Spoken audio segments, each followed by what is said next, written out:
Assalamualaikum warahmatullahi wabarakatuh.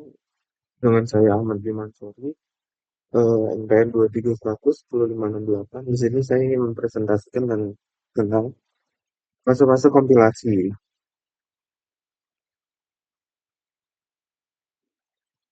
Agenda dan gambaran besar apa yang akan kita pelajari dari presentasi kali ini yaitu kita akan mengikuti perjalanan satu program sederhana dari kode yang kita tulis hingga menjadi instruksi yang dimengerti komputer. Yang pertama itu ada fase analisis dan yang kedua ada fase sintesis.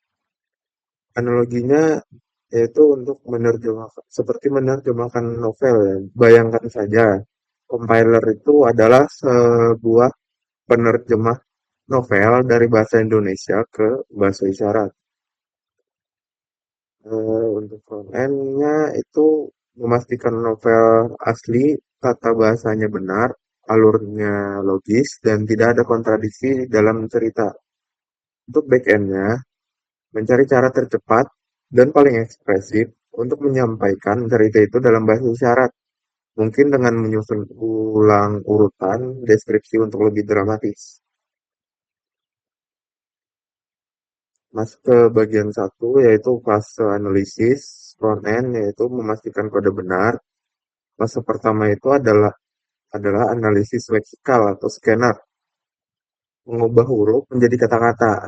Apa yang dilakukan? Scanner membaca kode sumber, karakter per karakter seperti huruf, dan mengelompokkannya menjadi token, seperti kata-kata bermakna. Ia mengabaikan spasi dan komentar.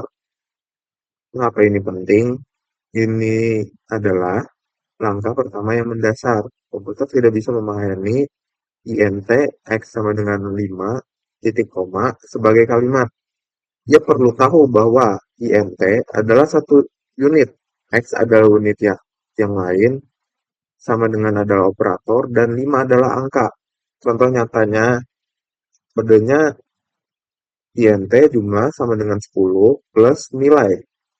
Hasil tokenisasinya itu, keywordnya itu adalah int, identifiernya itu adalah jumlah, lalu operatornya itu adalah sama dengan literalnya itu 10, operatornya itu plus, dan identifiernya itu nilai, delimiternya itu titik koma.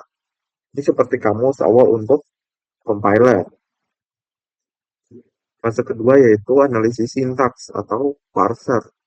Memastikan susunan kata menjadi kalimat yang gramatikal. Apa yang dilakukan? Parser mengambil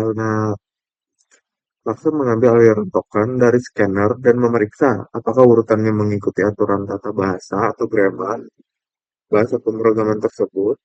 Dia membangun pohon struktur atau parse tree atau syntax tree atau AST yang menggambarkan hubungan hierarkis.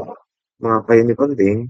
Ini menangkap kesalahan struktur. Misalnya dalam bahasa Inggris, saya pergi ke pasar. Benar, tapi pasar ke pergi saya tidak. Pasar akan mendeteksi kesalahan seperti 10 plus sama dengan nilai atau tanda kurung yang tidak apa kurung yang tidak ditutup. Visualisasi AST atau Abstract Syntax Tree. Untuk jumlah sama dengan 10 plus nilai, AST-nya itu berbentuk seperti pohon yang ada di bawah ini. Pohon ini tuh menunjukkan bahwa operasi plus dilakukan dahulu, baru hasilnya diberikan ke jumlah. Fase ketiga yaitu analisis semantik atau semantik analyzer. Memastikan kalimat itu masuk akal dan konsisten. Apa yang dilakukan? Inilah pemeriksaan logika dan makna. Analisis semantik menggunakan AST dan tabel simbol, daftar variabel, fungsi, dan tipenya untuk memeriksa konsistensi tipe data. Apakah boleh menggunakan integer dengan string? Biasanya itu tidak. Cakupan variabel atau scope, apakah variabel x yang dipakai di dalam suatu fungsi sudah dideklarasikan di sana. Kesesuaian penggunaan, apakah suatu fungsi dipanggil dengan jumlah parameter yang benar. Mengapa ini penting? Sintaks bisa benar, tapi logikanya salah. Contoh, mobil saya terbang ke bulan. Tata bahasa atau sintaksnya itu benar, tetapi secara semantik tidak masuk akal untuk mobil biasa. Dalam kode, fase ini mencegah error seperti INT umur sampai dengan 25 atau menggunakan variabel yang belum diinisialisasi. Output kuncinya adalah AST yang telah dianotasi atau ditandai dengan informasi tipe dan tabel simbol yang lengkap yang akan dipakai fase selanjutnya. Oke, masuk ke fase sintesis atau masuk ke back-end-nya, membangun kode yang efisien. Itu fase keempat, generator kode antara, membuat draft terjemahan yang netral. Apa yang dilakukan? Fase ini tuh menerjemahkan AST yang telah divalidasi menjadi representasi tingkat menengah yang sederhana dan netral terhadap arsitektur komputer. Disebut kode antara, misalnya tree address code atau TAC. Mengapa ini tuh penting? Pertama, menyelesaikan masalah. Front end hanya perlu menghasilkan kode antara ini sekali untuk banyak arsitektur back end yang berbeda. Bisa Intel, ARM, dan lain-lain. Yang kedua, memudahkan optimasi. Kode antara berbentuk sederhana seperti T1 sama dengan 10 plus nilai. Sehingga lebih mudah dianalisis dan ditingkatkan dibandingkan kode sumber asli. Bentuk kode antara atau TAC dari kode INT jumlah sama dengan 10 plus nilai titik koma mungkin dihasilkan. T1-nya sama dengan 10, T2-nya itu nilai, T3-nya itu T1 plus T2. Jumlahnya sama dengan T3. Fase kelima yaitu optimasi kode, menyunting draft agar lebih cepat dan ringkas. Apa yang dilakukan? Optimizer menganalisis dan mengubah kode antara untuk meningkatkan kinerja untuk lebih cepat atau efisiensi memori yang lebih kecil tanpa mengubah hasil akhir dari fungsi program itu sendiri. Mengapa, mengapa ini penting? Programmer menulis kode untuk mudah dibaca manusia. Compiler mengubahnya untuk mudah dieksekusi mesin. Optimasi dapat menghasilkan peningkatan kecepatan yang dramatis.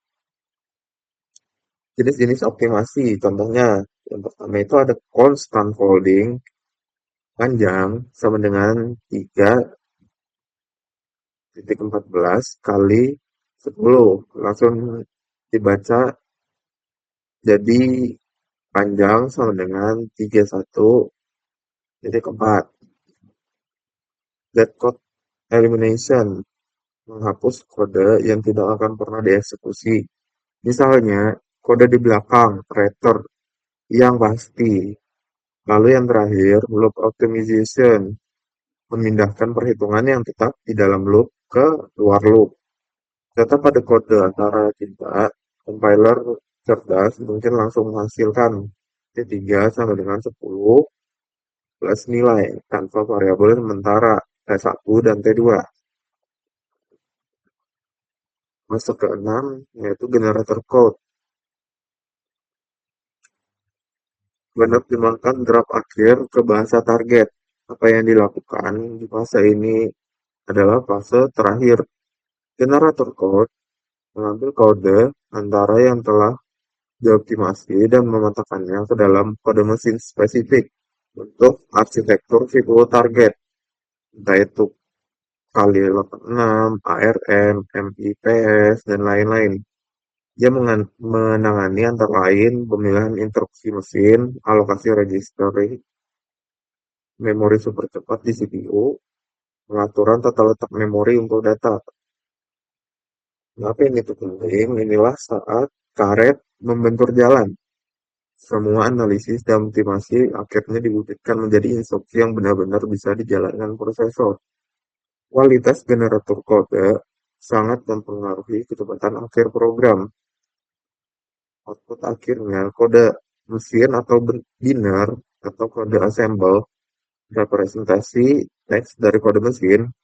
Untuk operasi sederhana, hasil assemble-nya mungkin seperti titik koma untuk asumsi untuk arsitektur kali 86, MOVEX dalam kurung kotak nilai titik koma, ambil nilai dari memori ke register EX, add EX, 10 titik koma, tambahkan 10, move dalam kurung jumlah EX titik koma, simpan hasil ke memori. Studi kasus perjalanan satu baris kode. Jadi di sini tuh ada tabel perjalanan semua fase satu baris kode seperti penjelasan yang di atas tadi. Bisa dilihat di sini ada tabelnya, ada leksika, sintaks, semantik, kode antara, optimasi, dan generator kode. Oke, masuk ke kesimpulan. Debugging lebih cerdas, Anda bisa membedakan error sintaks, kesalahan penulisan dari error semantik, kesalahan logika, lalu menulis kode yang lebih baik, memahami bahwa A sama dengan B kali 0,5 lebih efisien daripada A sama dengan B per 2 untuk beberapa compiler, mendorong penulisan kode yang ramah compiler. Lalu yang terakhir, memahami batasan. Anda tahu mengapa terkadang program yang di-compile di Windows itu tidak bisa dijalankan di Mac. Ya, karena output backend-nya itu berbeda. Inti presentasi ini tuh, compiler itu bukanlah kotak ajaib. Dia adalah prosesor bahasa yang sistematis dan logis. Fase front-end atau analisis bertugas menjadi pemeriksa tata bahasa dan logika yang ketat, sementara back-end atau sintesis bertindak sebagai insinyur penerjemah dan optimizer yang cerdas.